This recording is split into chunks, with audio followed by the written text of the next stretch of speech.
April 20th, 1775. Dearest Cousin Edward, after the fighting at Concord concluded, we did not rest. The British retreated to Boston and we followed, determined not to let them regroup. The air was thick with the smell of gunpowder, and the cries of the wounded and dying still echo in my ears. We took positions around the city, the hills and woods providing cover as we prepared to lay siege. There was no thought of turning back now. We were resolved to see this through, whatever may come. The militia continues to swell with every passing hour as men from all over New England came to join our cause. It has begun, and there is no going back. April 25th, 1775. Our lines are tightening around Boston. We are not soldiers by trade, but we hold the ground as if we were born to it. Each day the British fortify their positions within the city, but they are hemmed in by our numbers. Supplies are scarce, and tensions run high. The nights are cold, and sleep comes only in brief, restless fits. I've seen men I grew up with fall, and others harden in ways I never thought possible. The grim reality of war has settled upon us all.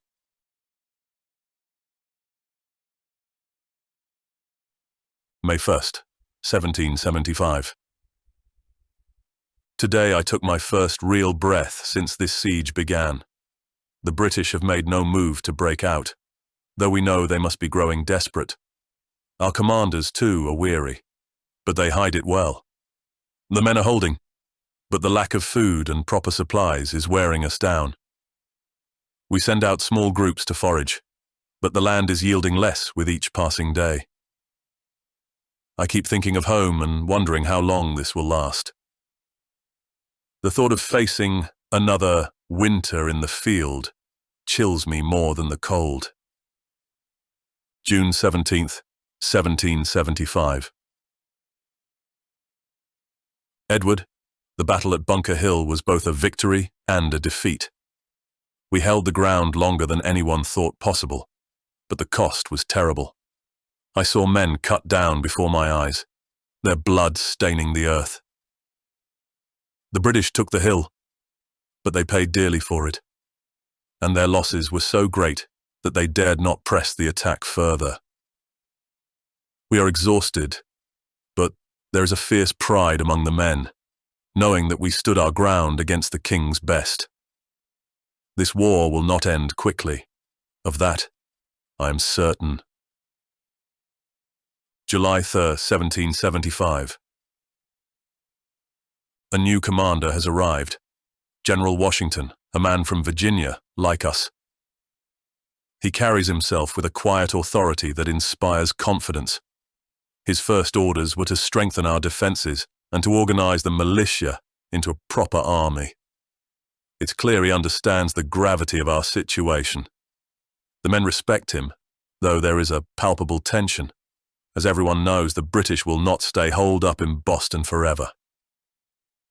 Washington speaks of discipline and unity, qualities we will need in abundance if we are to succeed.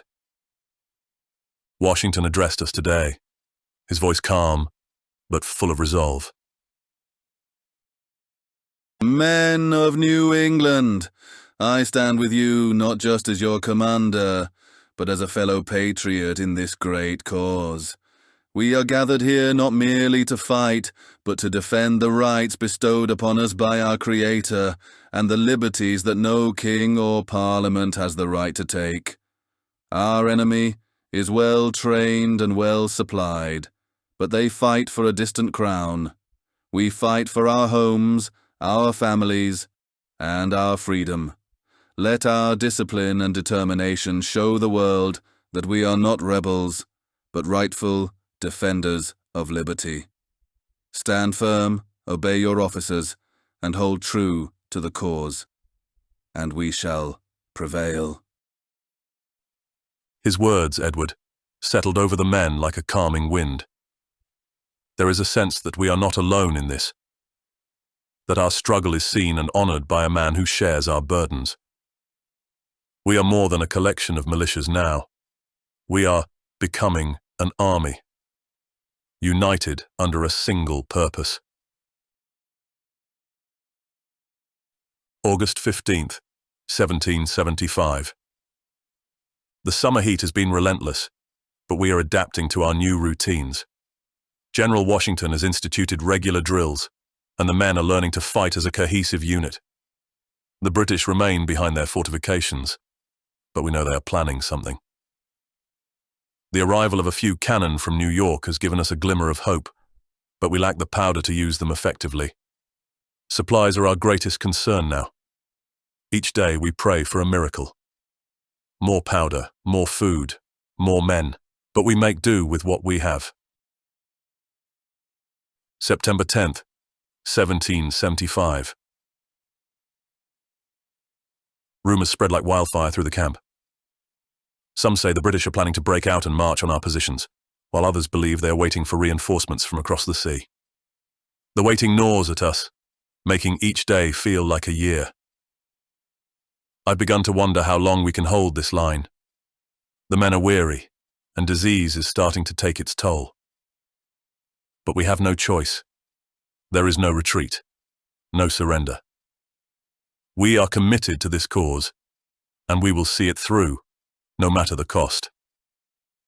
October 20th, 1775. The first hints of winter are in the air, and with them comes the realization that we may be here far longer than any of us anticipated. The British remain in Boston, but they are not idle. We see their ships in the harbor, and we know they are preparing for something.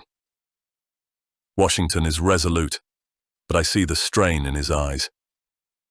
He knows as well as we do that our situation is precarious. But we hold on, hoping that the coming cold will weaken the British resolve as much as it does our own. December 15th, 1775. Winter has come in earnest. The ground is frozen, and the winds cut through our camp like a knife. Food is scarcer than ever, and the men are growing restless. But there is no talk of abandoning the siege. We have committed ourselves to this struggle, and we will not falter now. Washington's leadership has kept us together, even as the cold saps our strength. Each day, we look across the frozen ground at the British lines and wonder how much longer this can go on. But we endure, for what else can we do? January 25th, 1776. Today we receive news that could change everything. Cannon have arrived from Fort Ticonderoga. Colonel Knox led the expedition, hauling those great guns through snow and ice to bring them to us. It's a feat of endurance and determination that has lifted our spirits. With these guns, we have a chance to break the siege and force the British from Boston. There is a new sense of purpose in the camp, a feeling that perhaps finally we're on the verge of a great victory. But we know the hardest battles are still ahead. March 2nd, 1776. The guns roared today when General Washington ordered the first bombardment to begin, and the sound of it shook the earth beneath our feet. The British returned fire, but our new positions gave us the advantage.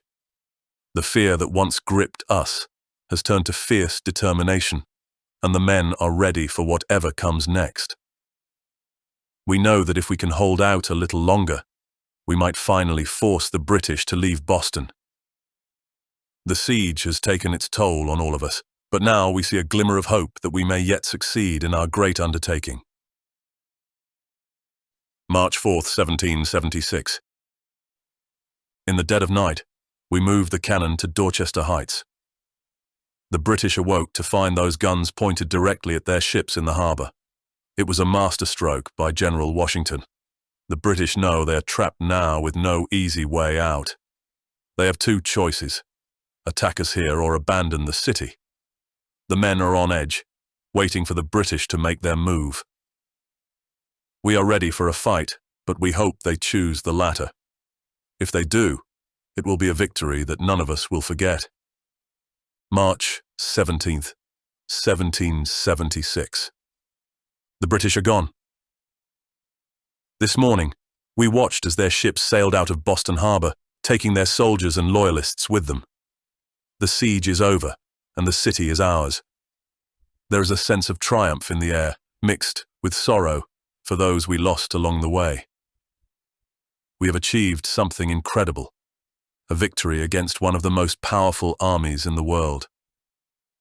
But I know this is just the beginning. The war is far from over, and the road ahead will be long and hard. Still, for today, we celebrate. We have earned that much. March 20th, 1776. Edward, as I pen this final entry, I cannot help but think of you and the choices that lie before us. The British are gone, but they will return. Of that I am certain. Our victory here in Boston is only the first step in a struggle that will test our resolve to the utmost. I pray that you will see the justice in our cause and join us in this fight for freedom. For now, I will rest and gather my strength for the battles yet to come. But know this, I will not waver, and I hope you will stand with me when the time comes.